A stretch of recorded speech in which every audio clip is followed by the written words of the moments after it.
is cultural appropriation? Cultural appropriation happens, for instance, when people exoticize, banalize, and exploit indigenous cultures using their ideas, symbols, aesthetics, and art. In other words, where some people may see a costume or a commodity or a trendy hairstyle, others may see culture, identity, values, and also offense. Cultural appropriation in my own culture, being a black woman, my hair was definitely quite a hot topic. It only took people or celebrities of a certain colour to make these hairstyles almost seem respectable or seem trendy. That for me was kind of like an insult. You can't just pick and choose what you think is cool from their cultures and use it to make money. Cultural appropriation implies a lack of participation of disenfranchised communities, a lack of context, a lack of consent, and finally, a lack of respect. But how is it possible to measure and to qualify participation and consent? I struggle with this question, but I can also tell you that I'm from Spain and I didn't sign up for this.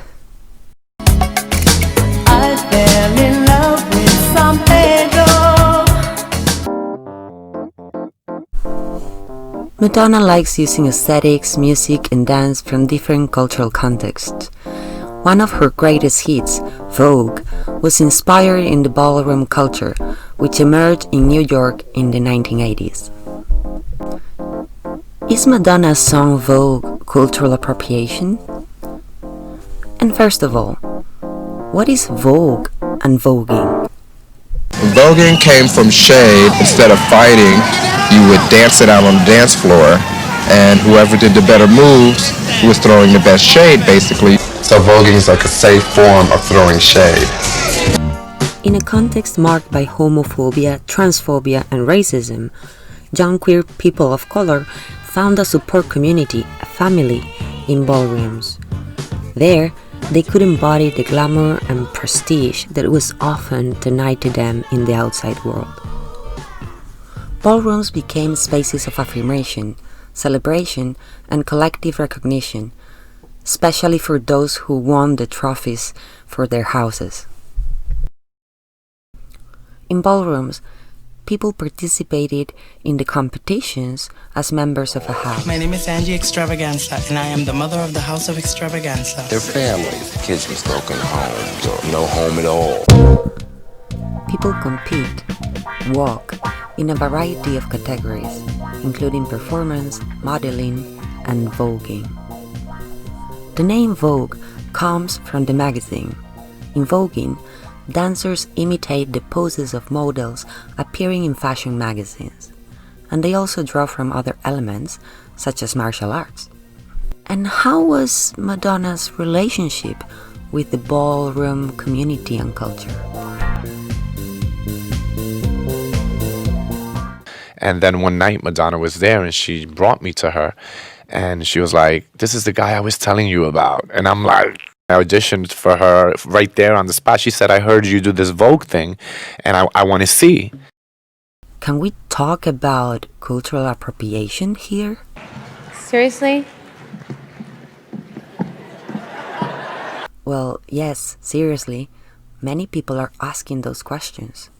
Madonna gets a lot of praise for bringing gay culture to the mainstream. But you guys were the pioneers of you, Jose, especially, were a real pioneer of Vogue dancing. Yeah. Did you ever feel that you and other gay men of color were being used? Madonna's song Vogue took elements of the ballroom culture to the mainstream culture. More recently, the history of ballroom culture has reached the mainstream media through the TV show Pose. And here, you can hear what the actors have to say about what this song meant for them. It was amazing for me because as a young person living in Tobago, when I saw Vogue come on, I thought to myself, wait, those men have to be something different. And it made me realize that I could be who I am. So every time I listen to Vogue, it's liberation for me. It's truth. It's acknowledging my community. It's honoring my community. So strike that pose. There's nothing to it. Well, that's my favorite Madonna song. I was there for the release of it. Greta Garbo and Monroe, Dietrich and DiMaggio, Marlon Brando, Jimmy Dean, on the cover of a magazine. But let's go back to the dancers. Did they feel used? Everybody always Yeah, thinks they always that. say one. It's so weird because honestly, she came into, I don't look at it as like she took from the community and people say she never gave back and that, you know, she stole the dance. And when in reality, I feel that she took two of their own, of the community, you know, and to the like forefront. gave them Honored this you. opportunity Honored, yes. and brought us to the forefront Kept of the it. integrity of it. Exactly. You know, so I think that was her way of giving back to the community Yeah. because she took two of their own. She elevated Because- it. And aside from that, I think that it would take a star like her to pull it out of the pull it out. community and take it worldwide. I mean, who else would have been able to do that? It's better this way. I always feel better with something hard between my legs. Madonna included dancers from the ballroom scene into her world tour, and some of them became international figures, and their houses remain active until today.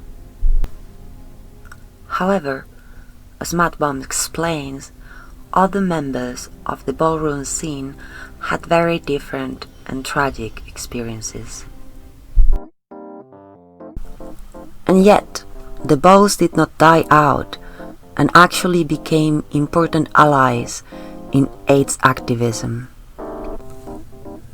The line dividing cultural appropriation and cultural appreciation may become blurry in a world tainted by colonial imperialism and the structural inequalities that came along. Madonna's use of Vogue was indeed a capital exploitation of a disenfranchised culture. Yet, she looked for members of the community and made some of them participants of her enterprise. At the same time, the song Vogue became a worldwide anthem for the LGBTQ community.